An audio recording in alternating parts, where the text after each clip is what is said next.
So hello everyone, welcome back to our channel coding crane. So इस video में हम लोग नई प्लेलिस्ट स्टार्ट कर रहे हैं ऑफ जेंगो। सो हम लोग इस वीडियो में डिस्कस करेंगे अबाउट इंट्रोडक्शन ऑफ जेंगो। तो बेसिकली जेंगो होता क्या है? तो जेंगो एक फ्रेमवर्क है। किसका फ्रेमवर्क है? पाइथन का। पाइथन का फ्रेमवर्क कैसे है? मतलब कि हम लोग जो जेंगो में कोड्स लिखेंगे ना, वो पाइथन लैंग्वेज में लिखेंगे, तो इसलिए हम लोग उसको बोलते हैं कि पाइथन का फ्रेमवर्क है। मतलब कि फॉर एग्जाम्पल फ्रेमवर्क पहले बताओ क्या होता है। फ्रेमवर्क वो होता है जो आपको स्क्रीन में दिखता है। जैसे आप HTML यूज करते हो, तो HTML से आप अपना फ्रंट एंड बनाते हो, तो वही हम लोग बोलते हैं, उसी को हम लोग बोलते हैं फ्रेमवर्क। तो जेंगो भी एक फ्रेमवर्क है। किसका? Of Python. मतलब कि इसमें पाइथन के कोड्स हम लोग लिखते हैं, जैसे कि डेफिनेशन, तो वो पाइथन के सिंटेक्स के अकॉर्डिंगली हम लोग इसके अंदर सब कुछ करते हैं। तो ये बेसिकली एक फ्रेमवर्क है। अब जो जेंगो है वो वर्क कैसे करता है, तो यहाँ पे मैंने एक लिखा हुआ है। अब देखो, एक बहुत इंपॉर्टेंट मॉडल होता है मॉडल व्यू टेम्पलेट। अब ये 3 वर्ड का मॉडल होता है जिसको हम लोग बोलते हैं MVT। तो ये होता क्या है? फॉर एग्जाम्पल अब देखो, यहाँ मॉडल को देखो। The data you want to present usually data from a database. मतलब कि सबसे पहले हम लोगों ने डेटा की बात करते हैं। अब देखो, हमारे पास ये स्क्रीन है, फॉर एग्जाम्पल समझ लो ये आपका एक फ्रेमवर्क है, मतलब कि फ्रंट एंड का काम है।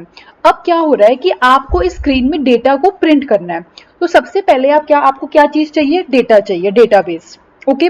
तो वहां से जैसे ही हम लोग कोई भी URL लिखेंगे, मतलब कि फॉर एग्जांपल ये हमारा है और हम लोग यहाँ पे कुछ भी लिखते हैं। फॉर एग्जांपल आप YouTube लिखोगे, तो वो YouTube जो है वो सबसे पहले हम लोग जब यहाँ पे क्लिक करेंगे तो ये हमारा एक URL है। ठीक है। तो अब ये हम लोग, हमारे पास URL है, तो उसका जो डेटा है ना, वो हमारे डेटाबेस में स्टोर होगा।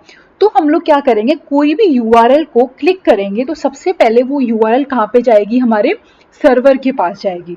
सर्वर के पास क्या होगा? बहुत सारा डेटाबेस होगा, और फिर वो उसके अकॉर्डिंगली हम लोगों को रिटर्न करेगा, जो कि हमारी स्क्रीन में प्रिंट होगा। जैसे हम लोग www.youtube.com सर्च करें, तो वो डेट सर्वर के पास जाएगा, मतलब कि वहां पे सर्वर के पास बहुत सारा डेटा है, तो वो हम लोगों को फिर स्क्रीन में दिखाएगा।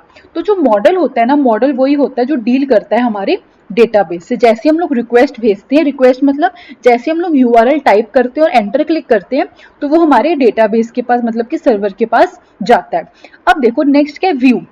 A request handler that returns the relevant template and content based on the request from the user. अब फॉर एग्जाम्पल आपने यूट्यूब में अपने ईमेल आईडी से लॉगिन किया हुआ है, तो आप यूट्यूब जब सर्च करोगे, तो वो आपकी ईमेल आईडी के थ्रू आपको, मतलब कि जो आपने सब्सक्राइब किया होगा जिस जिस अकाउंट को, तो उसके अकॉर्डिंगली वो आपको आउटपुट देगा। तो वो क्या करेगा? A request handler that returns the relevant template and content based on the request from the user. मतलब कि वो एक रेलिवेंट डेटा को रिक्वेस्ट भेजेगा कि आपने ये स्क्रीन पे डिस्प्ले करना है। जो व्यू है ना, वो स्क्रीन पे डिस्प्ले नहीं करता, वो सर्वर से रिक्वेस्ट भेजता है कि बहुत सारी, फॉर एग्जांपल 1000 रिक्वेस्ट है, तो उसमें से एक वो सिलेक्ट करता है कि ये हमारी जो रिक्वेस्ट है वो यूजर हमसे मांग रहा है, तो हमने ये वाली रिक्वेस्ट भेजनी है। अब template, a text file like an HTML file containing the layout of the web page with logic on how to display the data। अब जो टेम्पलेट है ना, टेम्पलेट हमारा HTML कोड की तरह होता है, मतलब कि हमने किस फॉर्मेट में उसको डिस्प्ले करना है। तो जो सबसे पहले मॉडल है, मॉडल मतलब कि हम लोग जो रिक्वेस्ट भेजते हैं अपने सर्वर में, और फिर जो व्यू है वो इतनी लाखों रिक्वेस्ट से सर्च करता है कि कौन सा हमारे जो यूजर है उसने रिक्वेस्ट मांगी है, तो वो उसमें से निकाल के हम लोगों को रिक्वेस्ट रिटर्न करता है, और जो टेम्पलेट है वो हमारे स्क्रीन में जो है वो प्रिंट कर देता है। तो ये हमारा है कि कैसे हमारा जो जेंगो है वो वर्क करता है। तो बेसिकली जो जेंगो है हमारा वो MVT डिजाइन के ऊपर बना हुआ है। ठीक है। अब हम लोग देखते हैं सबसे पहले हम लोगों ने करना क्या है। अब फॉर एग्जाम्पल मैंने यहाँ पे जेंगो का एक डेस्कटॉप पे फोल्डर क्रिएट कर लिया है। ओके, फोल्डर आप वो भी आप क्रिएट कर सकते हो, और मैंने ये यहाँ पे कमांड लिखी तो मेरा ये सब यहाँ पे डाउनलोड हो गया। अब देखो ये मेरा फोल्डर है। ठीक है, ये मैंने जेंगो नेम का फोल्डर लिखा है, कहाँ पे? अपने डेस्कटॉप पे। अब मैं ये चीज यहाँ से डिलीट कर देती हूँ। यहाँ से मैंने डिलीट की। अब आप देखना मेरे विजुअल स्टूडियो कोड में भी ये सब आइटम्स जो है वो डिलीट हो जाएगी। अब देखो ये कितना ज्यादा इसके अंदर है। ये सब क्या है? फॉर एग्जाम्पल हम जब जैसे ही डाउनलोड करते हैं ना, एक मिनट, ट्राई अगेन, एक मिनट, मेरे ख्याल इसको मेरे को बंद करना पड़ेगा। तो ये मेरा डिलीट होगा क्योंकि वो वर्किंग में है ना, इसलिए वो डिलीट नहीं हो रहा था। अब ये डिलीट हो जाएगा। अब देखो यहाँ पे, आप देखो कितनी ज़्यादा आइटम्स हैं जो यहाँ पे हैं। मतलब कि जो हमने जो फाइल्स है ना, वो इनबिल्ट फाइल होती है। जैसे हम लोग जेंगो की कमांड करते हैं ना, तो वो ऑटोमेटिकली बहुत सारे फंक्शंस और बहुत सारे फाइल्स को अपने फोल्डर में पहले से इनबिल्ट होती हैं। अब जैसे मैं आपको बताती हूँ, आपने सबसे पहले क्या करना है, एक फोल्डर क्रिएट कर लेना है जेंगो नेम का। आप कुछ भी कर सकते हो वहां पे। अब आपने यहाँ पे इसको क्या करना है, open with studio, Google visual studio code आपने यहाँ पे ओपन कर लेना है। और यहाँ पे ये हमारा एक जेंगो जो है वो ऑलरेडी बना हुआ है, ठीक है, ये हमारा फोल्डर बन गया है। अब देखो, अब आपने यहाँ पे क्या करना है, सबसे पहले अब आपको क्या चाहिए, एक आपको पाइथन होनी चाहिए आपके सिस्टम में। तो सबसे पहले हम लोग डिस्कस करेंगे कि हमारे सिस्टम में पाइथन है कि नहीं। तो वो हम लोग कैसे करेंगे, यहाँ पे आप जाओ, एक टर्मिनल क्लिक करो, और यहाँ पे आपने यही, मैं यहीं पे कॉपी कर देती हूँ, ये कमांड कॉपी करी और यहाँ पे मैंने इसको पेस्ट की और मैंने एंटर क्लिक कर दिया। तो यहाँ पे देखो वो बता रहा है कि आपके पास पाइथन का 3.9.1 वर्जन ऑलरेडी इंस्टॉल्ड है।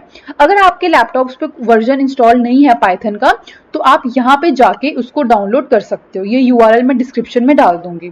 ओके, सिमिलरली अब आपने एक पाइथन इंस्टॉल करना है और सेकेंड है आपने एक पिप भी इंस्टॉल करना है। पिप क्या, क्यों हमने इंस्टॉल करना है, क्योंकि जब हम लोग ने बेसिकली जेंगो इंस्टॉल करनी है, तो जेंगो के लिए हमारे पास दो चीजें जरूरी है। एक तो है पाइथन और दूसरी है पिप। पिप क्यों, क्योंकि हम लोग पिप के थ्रू ही जेंगो को इंस्टॉल करते हैं।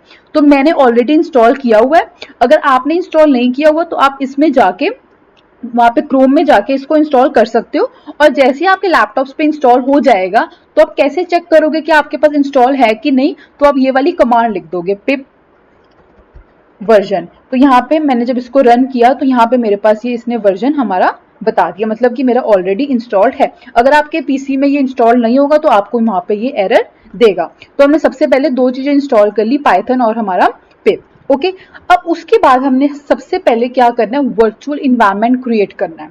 ओके, अब वर्चुअल इन्वायरमेंट हम लोग कैसे क्रिएट करते हैं, फॉर एग्जाम्पल मैं अभी यही कॉपी पेस्ट कर लेती हूँ और मैं यहाँ पे कर देती हूँ पेस्ट।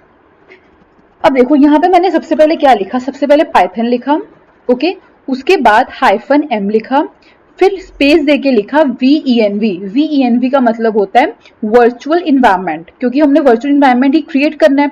उसके बाद हमने क्या करना है, फोल्डर का नेम देना है। तो मैंने ये जेंगो मेरा है यहाँ पे, तो मैं यहीं से इस फोल्डर को यहाँ से Ctrl+C क्लिक करके कॉपी कर लेती हूँ और मैं यहाँ पे इसको पेस्ट कर दूंगी। उसके बाद मैंने बैकस्लैश देके यहाँ पे लिख देना है VENV, मतलब वर्चुअल इन्वायरमेंट, और मैंने इसको यहाँ पे एंटर क्लिक किया। तो यहाँ पे क्या हुआ, अब मेरे टर्मिनल में, मतलब यहाँ पे आप देख सकते हो जेंगो के अंदर पहले कुछ नहीं था, बट यहाँ पे वो धीरे धीरे इंस्टॉल हो रहा है। अभी पूरा इंस्टॉल नहीं हुआ, ये 5 से 10 सेकेंड्स लेता है इसको इंस्टॉल करने में।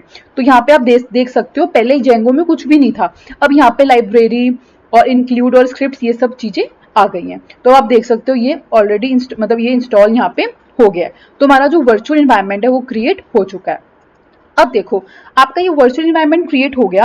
अब यहाँ पे दो चीजें हैं, एक तो आप क्या करो, अपना जो आपका इंटरप्रेटर है ना, मतलब कि जो स्क्रिप्ट्स के अंदर है, मैं आपको बताती हूँ। जैसे अब मैं इस फोल्डर को ओपन करूंगी, यहाँ पे जेंगो में मेरा वर्चुअल इन्वायरमेंट क्रिएट है और यहाँ पे स्क्रिप्ट्स हैं, ये बहुत सारी फाइल्स हैं।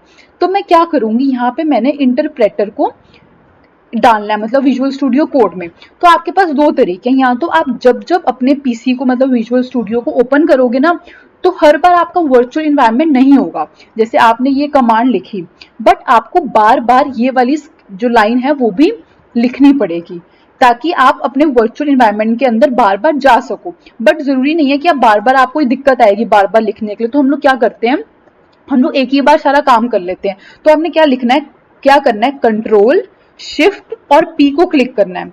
जैसे ही आप Ctrl Shift P को क्लिक करोगे, आपके पास ये आएगा, वहां पे आपने पाइथन सिलेक्ट इंटरप्रेटर पे क्लिक करना है, यहाँ पे आपने करना है एंटर, ठीक है। जैसे आप करोगे यहाँ पे फाइंड आएगा, फाइंड पे क्लिक करना है, और अब आपके पास यहाँ पे फॉर एग्जाम्पल जेंगो ये खुला होगा, तो आपने वर्चुअल इन्वायरमेंट पे सिलेक्ट करके इसको ओपन करना है।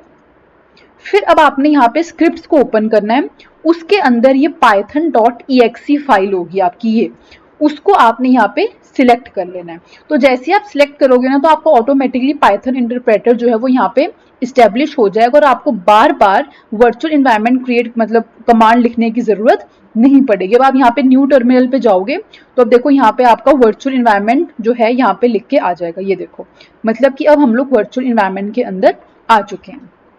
ठीक है, यहाँ तक आपको समझ लगे कि हमने जेंगो का कोड लिखने से पहले सबसे पहले क्या करना है, अपने पाइथन को इंस्टॉल करना है, फिर पिप को इंस्टॉल करना है और उसके बाद हमने वर्चुअल इन्वायरमेंट को क्रिएट करना है। तो ये तो हमने कर लिया कमांड क्रिएट की, या तो आप ये एग्जीक्यूट कर लो, ये एक ही बार आपको करना पड़ेगा, ठीक है, जो मैंने अभी आपको समझाया, या तो आप ये कमांड एग्जीक्यूट करो, लेकिन ये कमांड आपको बार बार लिखनी पड़ेगी। और जो जेंगो यहाँ पे ये है ना, ये हमारे यहाँ पे फाइल का नेम है, फोल्डर का नेम है, सॉरी, ठीक है। तो ये आपको यहाँ पे समझ लग गया। उसके बाद क्या करना है हम लोगों ने, उसके बाद हमारी टर्न है जेंगो को इंस्टॉल करने की।